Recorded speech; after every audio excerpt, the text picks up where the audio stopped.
எல்லாத்துக்கும் வணக்கம். நான் இன்னைக்கு கருணைக்கிழங்கு ரெசிபி தான் உங்களுக்கு சொல்லி கொடுக்க போறேன்.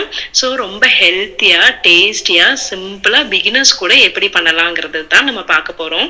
இந்த கருணைக்கிழங்கு பார்த்தீங்க அப்படின்னா, வாரத்துல நம்ம 2 முறையாவது எடுத்துட்டு வந்துட்டு இருந்தோம் அப்படின்னா, வயித்துல இருக்கக்கூடிய கழிவுகள் எல்லாம் நீங்கி பைல்ஸ் தொந்தரவு வரவே வராது. அவ்வளவு மருத்துவ குணம் இந்த கருணைக்கிழங்குக்கு இருக்கு. ஸோ இதை எப்படி செஞ்சிடலாம்னு பார்த்துடலாம் வாங்க.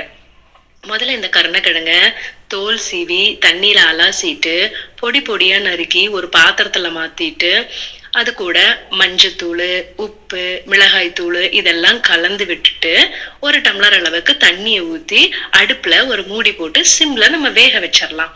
ஓகேங்களா?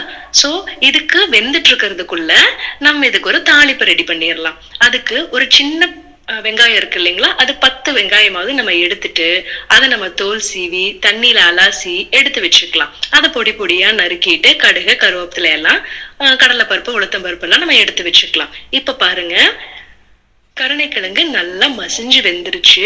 இன்னொரு பேன்ல எண்ணெயை ஊத்தி கடுகு, கருவேப்பிலை, கடலைப்பருப்பு, உளுத்தம் பருப்பு, சின்ன வெங்காயம் இதெல்லாம் தாளிச்சிட்டு இந்த கருணைக்கிழங்க அது கூட ஆட் பண்ணி நல்லா கிளறி விட்டோம் அப்படிங்கிற மாதிரி இருந்ததுன்னா ஈஸியான ஹெல்த்தியான ஒரு கருணைக்கிழங்கு ரெசிபி ரெடி.